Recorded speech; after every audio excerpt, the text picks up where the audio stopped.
3 in.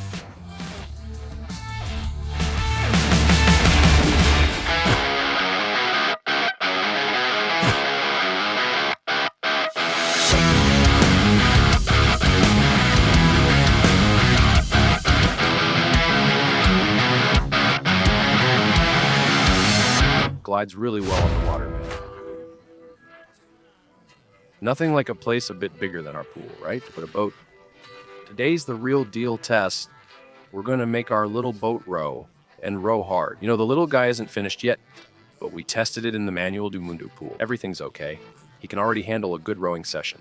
He's not ready for a sail yet, so this is a serious test. So we came here to the USP Olympic rowing course, right next to Manuel do Mundo. This place is really cool because there's a kind of lake that's 2 kilometers, 200 meters long and 100 meters wide. This stretch here was built in the 70s for rowing competitions. Sao Paulo has 2 big rivers, the Pinheiros and the Tiete, but they're very polluted, and the reservoirs are too far from the city. So this course is nice and close. It's right next to the Pinheiros River. Over there, on the other side, is marginal Pinheiros. I don't know if you can see it clearly from here, but there are lots of cars passing by. But there's no connection between the river water and the course water, so the water here is much cleaner. Today's challenge is to go and come back with the little boat along the course. That's 2 kilometers, 200 meters, times 2, at least 4 kilometers, 400 meters of distance. How long do you think it'll take me to do it, huh?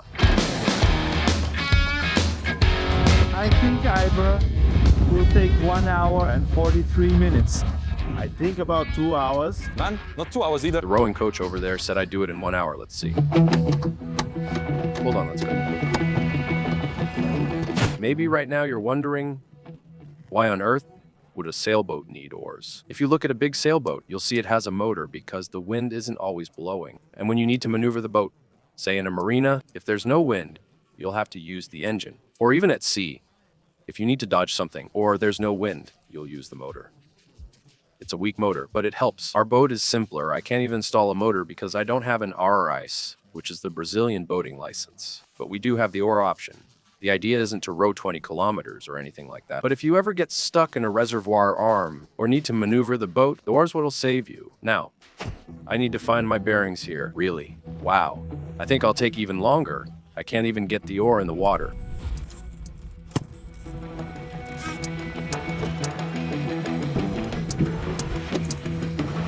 Just for the record, I had surgery on my right shoulder in July. You probably remember I built Osvaldo entirely while dealing with a bad shoulder. I mentioned in every video that I'd had shoulder surgery. I think this rowing test is more about testing my shoulder than the boat's performance, but let's go.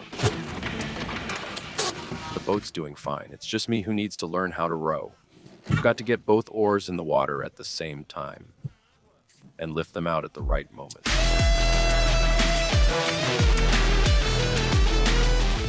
So I'll time it here.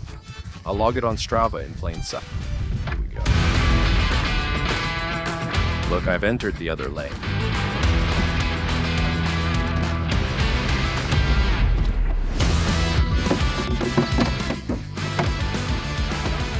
I'm gonna grab some water here.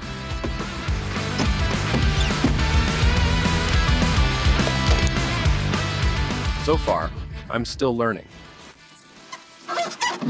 When I started college at USP in 2002, I saw this rowing course. I was dying to take rowing lessons. I signed up, got in midway through my first year of college. The biggest challenge was getting both blades in the water at the same time, pushing the water backward and lifting them up, all perfectly synchronized. Because if you do it out of sync, if you put one oar in the water before the other, you start pushing the boat sideways. It starts turning to that side. And when you put in the other one, the whole thing gets crooked. It's tiring, you know. There's another thing I only really grasped once I was rowing. As the boat picks up speed, the water moves really fast relative to the boat. In other words, the boat cuts through the water. If you dip the oar in the water at that moment, it gets thrown back toward you. So, if you want to row, if you want to give the boat even more thrust, you have to row faster than the water is moving past you. D. You need to push the water faster than it's pushing you. If that's hard to picture, imagine someone skiing. They have to push down on those poles. I don't even know what they're called. Faster than the ground is moving beneath them. If they just touch the pole to the ground at high speed, the pole flies backward, but doesn't actually push them forward. That means rowing gets harder and harder as you go. At some point, You have to pull really fast and perfectly synchronized for the boat to actually move. And you can tell, I wasn't managing to do that properly. Come on.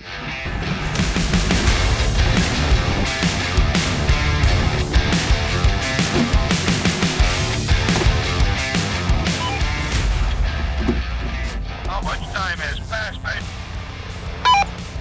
26 minutes plus 2 more kilometers out there. Look, I'm already leaving the lane.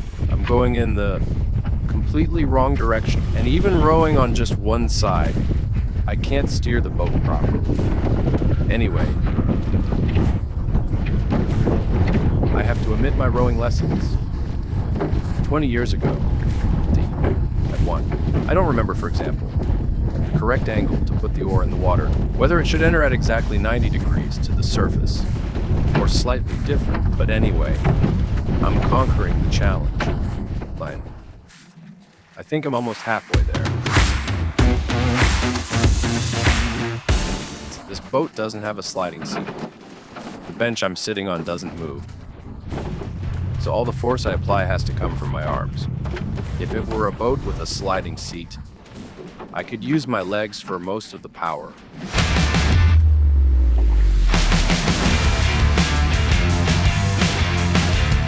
It's tiring, folks, really tiring in a competitive rowing boat. Where you sit?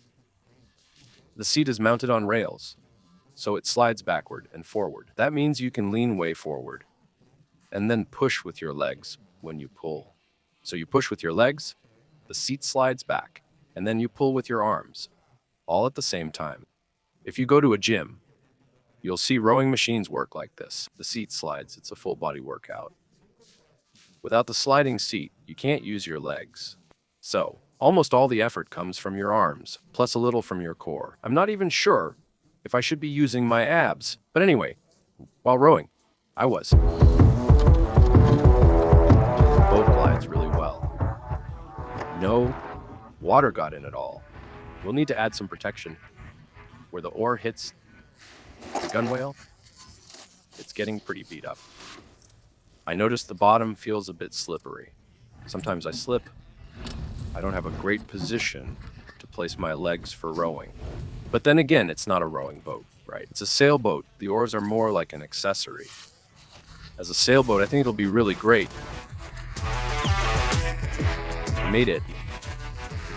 According to Strava, it was 4 kilometers, 270 meters, 56 minutes. Now Jansen and Danny are here in the boat. With 2 people, things get harder. But the boat actually becomes more stable. I'm gonna row a bit here. Sure. Put both oars in the water and push hard. It's way easier when someone else is rowing too. You have no idea. All of a sudden, the boat feels super light. I'm all awkward here, but I'm moving. Jansen's rowing test.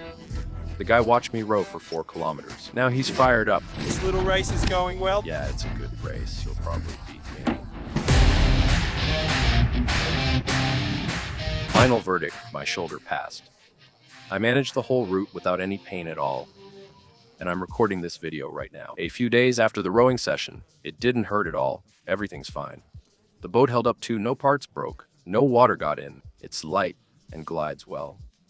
But my rowing technique is terrible. If I ever need to escape someplace by rowing a few kilometers, I'm gonna suffer a lot, especially since we tested with an empty boat. Once the mast, sail, centerboard, rudder, food, clothes, and a bunch of other stuff are on board, it'll be much heavier, especially considering I'll need to stay in that little thing for 24 hours straight.